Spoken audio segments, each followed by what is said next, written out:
देखो देखो, डिफरेंशिएबिलिटी,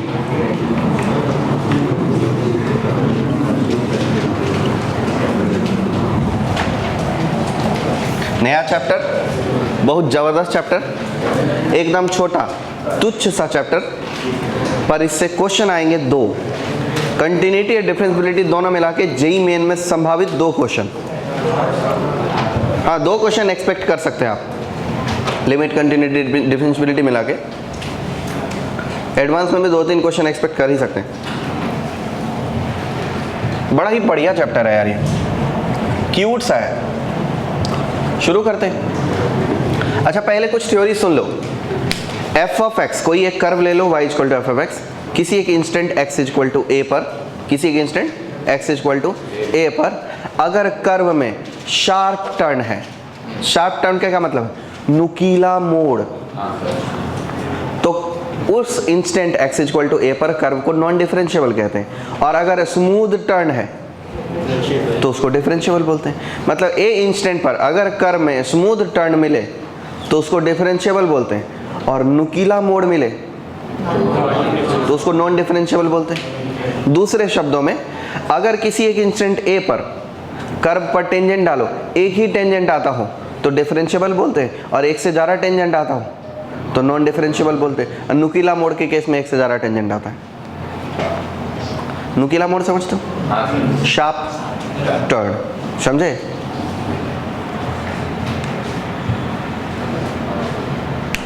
कल कहाँ थे? क्यों?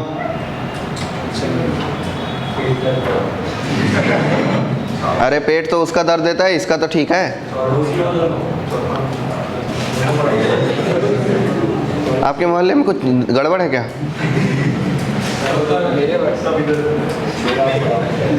नहीं, आप बताओ क्यों नहीं आए थे?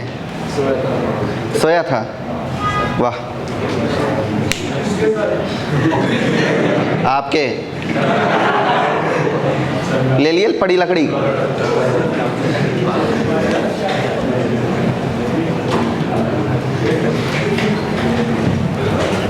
डिफरेंशिएबिलिटी,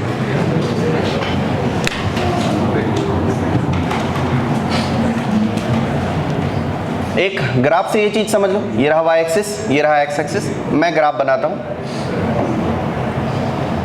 किसी एक इंस्टेंट a के लिए, b पर नुकीला मोड़ बनाता हूं और c पर मैं डिसकंटिन्यू कर देता हूं। मान लो इस a पर ये रहा x इक्वल टू a, क्या है ये? a के जस्ट बाद को a प्लस बोलते हैं। ये रहा a प्लस, क्या रहा ये? a plus. a से जस्ट पहले को क्या बोलते हैं? a minus. ये रहा a माइनस, क्या रहा ये? a minus.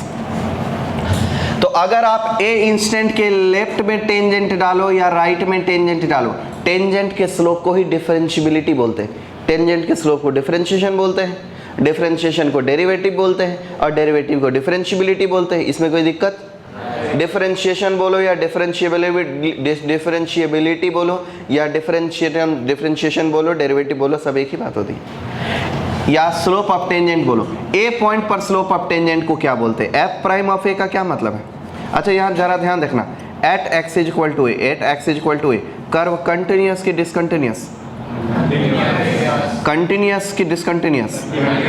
Continuous. Smooth turn की शार्प टर्न?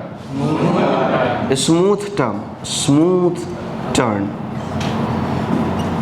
प्यारा सा टर्न ले रहा है, ओके। कंटिन्यूअस है, स्मूथ टर्न है।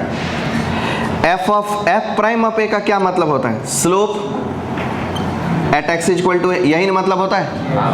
F prime of a plus का क्या मतलब होगा? Slope at x equal to a plus. क्या इसे राइट हैंड से डेरिवेटिव बोल सकते हैं? राइट हैंड से डेरिवेटिव बोल सकते हैं। F prime of a minus का क्या मतलब होगा? Slope at x equal to x equal to a minus. क्या इसे लेफ्ट हैंड से डेरिवेटिव बोल दिया जाए? अब जरा सोचो, लेफ्ट हैंड से ए माइनस पर जब आपने टेंजेंट डाला और ए प्लस पे टेंजेंट डाला और ए पर टेंजेंट डाला, तीनों टेंजेंट एक ही है कि अलग अलग है? अगर यूनिक टेंजेंट हो तो ऐसा सिर्फ तब होता है जब कर्व स्मूथ टर्न ले रहा हो। दीदी आंख से उंगली निकाल के देखो इधर, अगर कर्व स्मूथ टर्न ले रहा हो तो किसी एक इंस्टेंट ए के लेफ्ट में, राइट में और उस पॉइंट पर, तीनों पर जो टेंजेंट डालेंगे एक ही होगा। नहीं लग रहा आपको?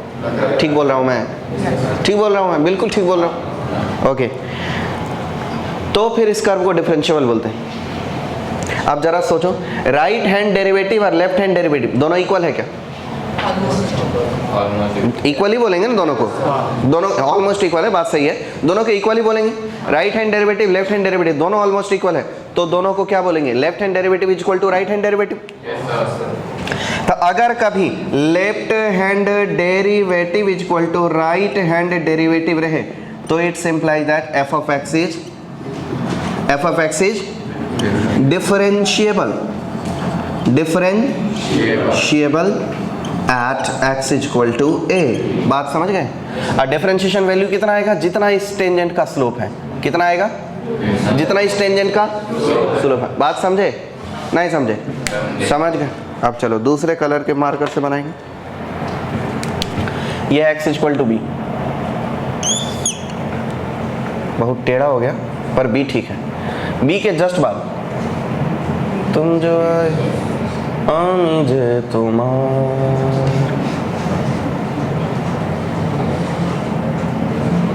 ऐसा ला बाला ओ बाला, ये b है और ये क्या है? b माइनस और वो b प्लस। अच्छा b माइनस पर, यानी सॉरी b माइनस पर जो टेंजेंट डालोगे तो कैसा टेंजेंट होगा? ऐसा। अब b प्लस पे जो टेंजेंट डालोगे तो कैसा टेंजेंट होगा? ऐसा। और जब b पे टेंजेंट डालोगे तो कैसा टेंजेंट होगा? ऐसा ऐसा होगा ना जी। इस पॉइंट पर स्लोप डिफाइंड है क्या? नहीं है ना। तो b पॉइंट पर स्लोप डिफाइंड है नहीं, तो स्लोप का वैल्यू निकाल पाएंगे? नहीं। तो डिफरेंशिएशन की वैल्यू निकाल पाएंगे? तो डिफरेंशियलिटी की वैल्यू निकाल पाएंगे? इसलिए डिफरेंशियल हो पाएगा? नहीं हो पाएगा। तो b पॉइंट पर slope differential, sorry curve differentiable नहीं हो पाएगा क्योंकि स्लोप डिफाइंड नहीं है। और उसका कारण है b के जस्ट पहले जो टेंजेंट डाले और b के जस्ट बाद जो टेंजेंट डाले वो यूनिक नहीं है। क्या नहीं है? यूनिक। जबकि होना क्या चाहिए? यूनिक होना चाहिए, तभी डिफरेंशियल है, अदरवाइज जो डिफरेंशिएबल नहीं है। तो at x is equal to b, at x is equal to b. देख लो जरा, इससे पहले जो टेंजेंट डाले वो ऐसा, इसको बोलेंगे टेंजेंट एट b माइनस। क्या बोलेंगे? और इसके बाद जो टेंजेंट डालेंगे वो बनेगा ऐसा, इसको बोलेंगे टेंजेंट एट b प्लस। क्या बोलेंगे? अच्छा, कर्व कंटिन्यूअस है कि नहीं है? कंटिन्यूअस है। एंड शार्प टर्न की क्यूट टर्न? शार्प टर्न, नुकीला मोड़, sharp turn. Since tangent at b minus and tangent at b plus are not same, तो अगर एक से ज्यादा टेंजेंट हो गया तो डिफरेंशिएबल नहीं है। It means f prime of b minus is not equal to f prime of b plus. It means left hand derivative is not equal to right hand derivative. So f of x is non-differentiable. क्या बोल देंगे इसे? Non-differentiable. Non-differentiable at x is equal to b. अब जरा c पर देखो, c पर function का वैल्यू क्या है?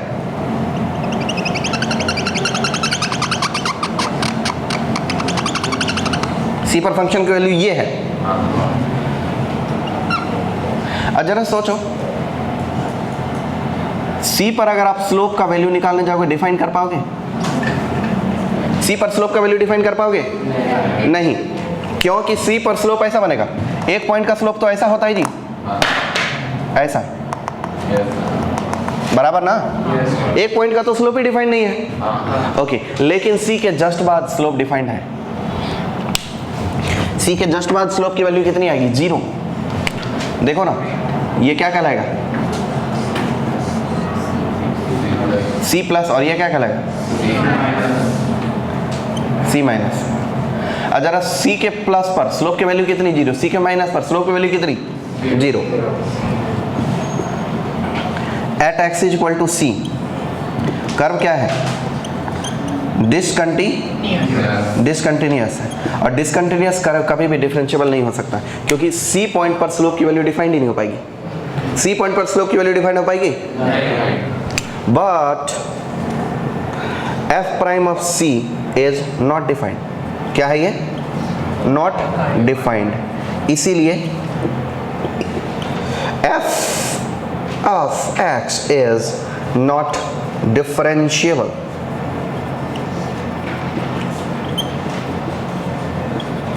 Not differentiable at x equal to c. C point पर कर्व डिफरेंशिएबल नहीं हो पाएगा। कारण क्या है? डिसकंटिन्यूअस है। तो कभी भी डिसकंटिन्यूअस कर्व डिफरेंशिएबल हो पाएगा? ऐसे समझो, मान लो कि कंटिन्यूटी जो है वो जेईई मेन की एग्जाम है और डिफरेंशियबिलिटी जेईई एडवांस की एग्जाम है। अगर बच्चा जेईई मेन एग्जाम नहीं निकाला है तो जेईई एडवांस निकाल पाएगा? तो अगर कर्व कंटिन्यूअस नहीं है तो डिफरेंशियबिलिटी चेक करने की जरूरत पड़ेगी? डिसकंटिन्यू कर्व की डिफरेंशियबिलिटी चेक करने की जरूरत? तो डिफरेंशियबिलिटी सिर्फ उसी का चेक करेंगे जो कर्व कंटिन्यूअस है। अब अगर कंटिन्यूअस है तो स्मूथ टर्न ले रहा है तो डिफरेंशिएबल है, और नुकीला टर्न ले रहा है नॉट डिफरेंशिएबल है। बात खत्म। इतनी ही थ्योरी होती है इसमें। अब थोड़ी सी और बात है कि left hand derivative right hand derivative define कैसे करेंगे। जरा देखना, लेफ्ट हैंड डेरिवेटिव की वैल्यू कितना? लेफ्ट हैंड डेरिवेटिव का मतलब कहीं ये तो नहीं कि f prime of a minus, और डेरिवेटिव का मतलब होता है change in y upon change in x. यही ना मतलब होता है। आप जरा गौर से देखो ए को। पहले राइट हैंड डेरिवेटिव डिफाइन करेंगे, लेफ्ट हैंड डेरिवेटिव नहीं, पहले राइट हैंड करते हैं। राइट हैंड डेरिवेटिव इजी होता है वो।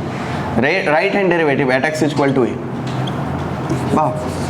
F prime of a plus है क्या? F prime of a plus का क्या मतलब होगा? इस पॉइंट पर वाई कोऑर्डिनेट माइनस इस पॉइंट का y coordinate divided by change in x, यही ना? ए प्लस पर वाई कोऑर्डिनेट बोलना जरा कितना क्या होगा? वो ए प्लस पर वाई कोऑर्डिनेट होगा a plus h, f of a plus h minus f of A upon H, जहां पर लिमिट एच टेंड्स टू बहुत ही तुच्छ सा नंबर 0। समझ गए? एच क्या है? तुच्छ, लगभग 0।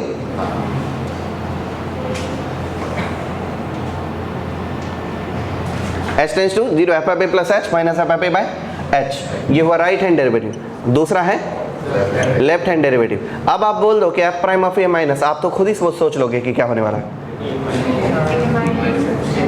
लिमिट एच टेंड्स टू तुच्छ number 0, f of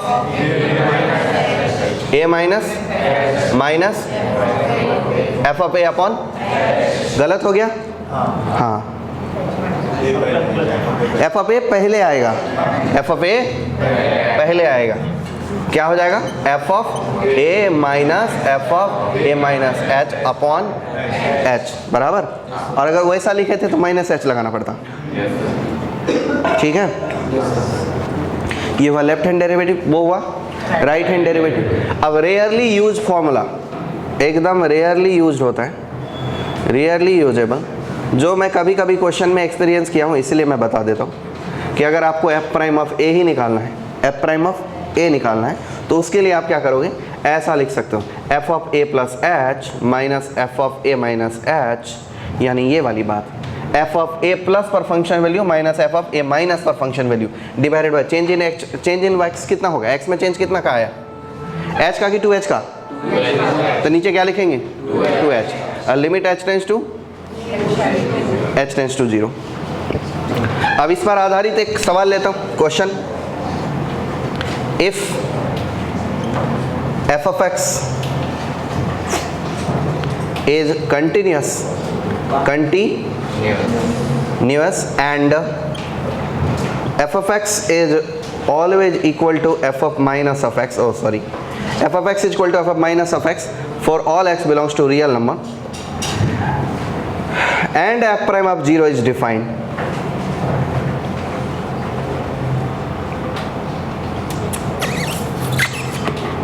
then f prime of 0 is what? Think about it.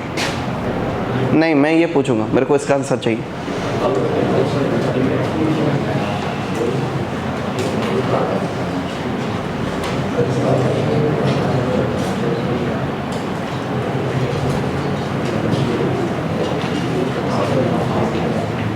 क्या चाचू, दो ना आंसर। डिफरेंशिएबल, ये तो पूछा ही नहीं। एफ प्राइम एफ जीरो का वैल्यू में क्वेश्चन मार्क लगा है, कैसे बराबर जीरो है? एफ प्राइम एफ जीरो पे जीरो ही रहता है, इस बार क्यों? मतलब मन कर रहा है जीरो बोलने का तो बोल दिया। वाह,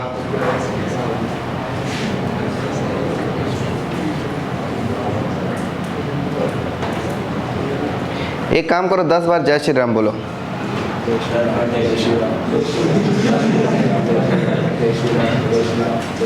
राम कृपा से आपका आंसर सही हो गया। हाँ, राम जी की कृपा है ना। तो एक काम करते, फिर गणित वणित गोली मारो। जय राम जी की।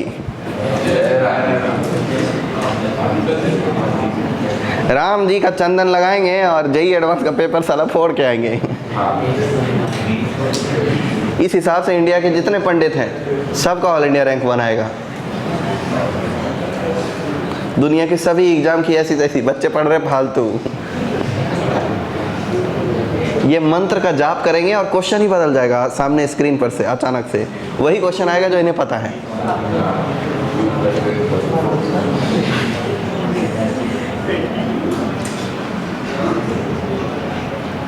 सही उत्तर।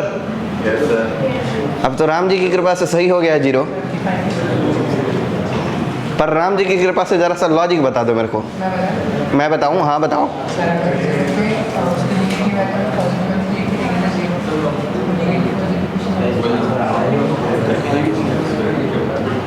एकदम दुर्योधन टाइप का लॉजिक दे रहे हो यार। लॉजिक का आपने वो कर दिया, चिरहरण। आपने एक लॉजिक सोचे, बोल ही दो। एफ ऑफ एक्स जो फंक्शन है उसको अगर से एक्स कर लेंगे फिर माइनस एक्स पे उधर है तो इक्वल होगा, फिर अगर से एक्स की जगह जीरो डालेंगे तो हमारी वैल्यू एक्स होगी। हाँ चलो, ये थोड़ा मतलब उतना गंदा नहीं है, ठीक है, बुरा भी नहीं है, गलत तो बिल्कुल नहीं है, सही भी पूरे पूरे नहीं है, पर आंसर सही है। एक्सप्लेनेशन बोल सकते हैं कि एफ ऑफ एक्स की वैल्यू आपने एक्स स्क्वायर ले लिया तो उस हिसाब से जीरो पर उसकी डेरिवेटिव वैल्यू जीरो आएगी, कुछ भी बुरा नहीं, क्योंकि क्वेश्चन की सभी कंडीशन को फुलफिल कर रहा है। एफ ऑफ एक्स कंटिन्यूस हो रहा है और ये कंडीशन को फुलफिल कर रहा है, इसलिए f of x equal to x square लिया जा सकता है और उसके हिसाब से आंसर की वैल्यू जीरो आ जाएगी। सही बात है, वो गलत नहीं। परंतु दोस्त, अब आप ये सोचो कि अगर F of x minus x के इक्वल है तो ज़रूर ही फंक्शन इवन है। हाँ सर। आपको पता है इवन फंक्शन क्या होता है? इवन फंक्शन के बारे में और क्या जानते हो? कुछ नहीं। घणी ओछी बात कर दी तने। मैं इतनी मेहनत से आपको इवन फंक्शन, ऑड फंक्शन, ये वो फलान ढिमकाना पढ़ाता हूँ और आप एक दिन बोलोगे कुछ नहीं जानता हूँ। रिवीजन करना पड़ेगा। कब करोगे? घर में जो सो जाते हो और क्लासरूम में मास्क लगा के आ जा गए, हे प्रभु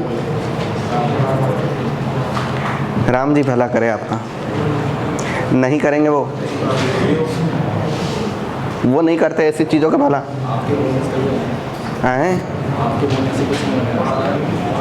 हमारे बोलने से कुछ नहीं होने वाला है भाई साहब। राम जी भला तभी करते हैं जब आप खुद अपना भला करो। ये ओछी भक्ति से काम नहीं चलता। क्या? राम जी की रैली में जाने से मुझको लगा से भाषा। चलो यही प्रवचन देते हैं आज। वैसे बात उसका सही है यार, बात बिल्कुल सही है कि रैली में जाने से कुछ ना कुछ हो ही जाता है, मज़ा आता है और क्या।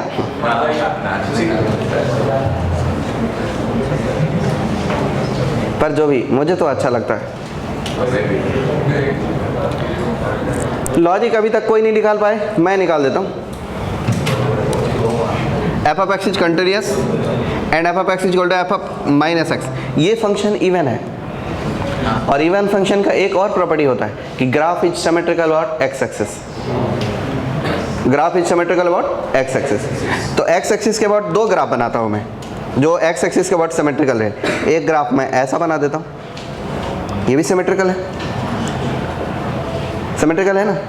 परंतु इस ग्राफ के x इक्वल टू 0 पर स्लोप की वैल्यू डिफाइन नहीं होगी, क्योंकि x इक्वल टू 0 पर वहाँ नुकीला टर्न है, शार्प टर्न है। एफ प्राइम अब 0 डिफाइन होने के लिए यहाँ पर शार्प टर्न नहीं चाहिए, स्मूथ टर्न चाहिए। तो वो ग्राफ ऐसा नहीं हो करके ऐसा होगा, समझे। और अगर ऐसा होगा तो स्लोप की वैल्यू क्या आ जाएगी, स्लोप की वैल्यू क्या आ जाएगी, 0 आ जाएगी। तो एफ प्राइम ऑफ एक्स की वैल्यू क्या आएगी, ये कैसा 0 है, एफ प्राइम ऑफ 0 की वैल्यू 0 आ जाएगी। ये तो हुए एक लॉजिकल तरीका राम जी की कृपा से। अभी राम जी की दूसरी कृपा से इसका मेथड 2 भी बता देता हूँ। देखो, ये जो मैंने फॉर्मूले बताए, ये मैंने एक्सपीरियंस के तौर पर मेरे क्वेश्चन बनाने के लिए मैंने बना रखे। एफ प्राइम ऑफ 0 के बारे में मैं लिखूंगा f of h minus f of minus h upon 2h limit h tends to 0, यही लिखूंगा। और एफ ऑफ एच और एफ ऑफ माइनस एच दोनों एक दूसरे से इक्वल है, तो कैंसिल हो जाएगा। क्या आया, 0। ये दोनों चीज तो सामने ही थी, राम जी की कृपा ना हो सकी, कृपा अटक गई बे। एक और क्वेश्चन देता हूं, क्वेश्चन 2। दोनों निकालना है और चेक करना है। चलिए राम जी की कृपा से शुरू करते हैं। पहले राइट हैंड डेरिवेटिव ही कर लेते हैं।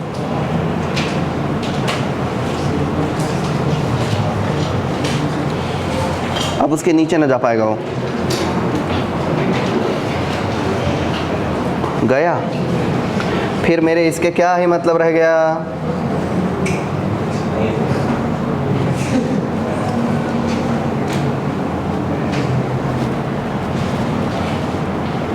हाँ। तो राइट हैंड डेरिवेटिव क्या होता है, limit h tends to 0 f of 5/2 plus h minus f of 5/2 divided by h equal to, देखना आज अपना वो रील वाला नहीं आया,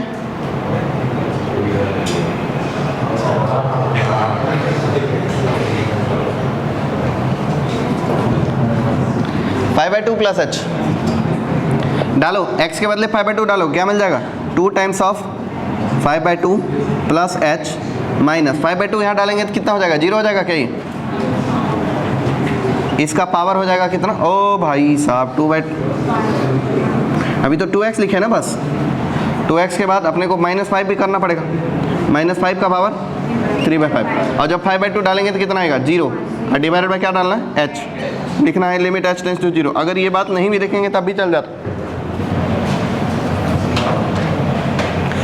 2 टाइम्स ऑफ 5/2 कितना मिल जाएगा, 5 प्लस h नहीं 2h, और 2h माइनस 5 कितना हो जाएगा, 2h का पावर कितना, डिवाइडेड बाय h, अपना लिमिट क्या है, h टेंस टू 0। अगले पर ये 2h का पावर जो 3/5 है, इसको ऐसा ही रख लो, इसको ऐसा ही रख दो। ये हो गया हमारा लेफ्ट डेरिवेटिव, लेफ्ट डेरिवेटिव के राइट डेरिवेटिव, ये r राइट डेरिवेटिव आ गया, r डैश भी बोल सकता हूँ, समझने वाला समझ जाएगा, राइट हैंड डेरिवेटिव की बात कर रहा है। अगला मैं लेफ्ट हैंड डेरिवेटिव निकालूँ, लेफ्ट हैंड डेरिवेटिव अगर मैं निकालता हूँ तो वो लिखेंगे limit h tends to 0 f of 5/2 minus f of 5/2 minus h by h, यही लिखेंगे। अगले पर लिखेंगे limit h tends to 0 f of 5/2 की value 0 minus f of 5/2 minus h, बोले तो 2 times of 5/2 minus h minus 5 का power 3/5 divided by h, limit h tends to 0 minus 2 times of 5/2 कितना मिल जाएगा, 5 माइनस 5 कैंसल, मिलेगा -2h माइनस 2h का power 3/5 divided by h। और अगले ही पल इसे ऐसा लिखो, कैसा लिखोगे? ये माइनस का पावर ऑड नंबर है, नेगेटिव बाहर आएगा और नेगेटिव बाहर आके माइनस के साथ कैंसिल होकर के क्या मिलेगा? 2h का पावर 3/5 डिवाइडेड बाय h। क्या ये वाली बात और वो वाली बात सेम है? Left hand derivative right hand derivative दोनों सेम आया। अब जरा इसकी वैल्यू निकाल लेते हैं। अगर इसकी वैल्यू निकालने जाएंगे तो 2h का पावर 3/5 को लिखो 2h का पावर 1 माइनस 2/5, चौंक गए क्या? Divided by h। इसे अगले ही पर लिखो 2h divided by h into 2h का पावर 2/5। ये कर सकते हो? ये दोनों कैंसिल, क्या मिला? 2/2h का पावर 2/5। h की वैल्यू 0 रखेंगे क्या मिल जाएगा? इन्फिनिटी। सॉरी ये 0 मिल जाएगा, 2/∞। 2/0 कितना? इन्फिनिटी। तो राइट हैंड डेरिवेटिव भी इन्फिनिटी आई, लेफ्ट हैंड डेरिवेटिव भी इन्फिनिटी आई। और अगर कभी डेरिवेटिव इन्फिनिटी हो तो ग्राफ होता है सीधा अप। कैसा ग्राफ होता है? वर्टिकल अप या फिर वर्टिकल डाउन। अगर स्लोप इन्फिनिटी आ जाए तो ग्राफ कैसा हो जाएगा? वर्टिकल अप या वर्टिकल डाउन। तो एक नकली ग्राफ बना देता हूं इसका, नकली ग्राफ, नकली ग्राफ। दिल में एक लहर सी उठी है अभी।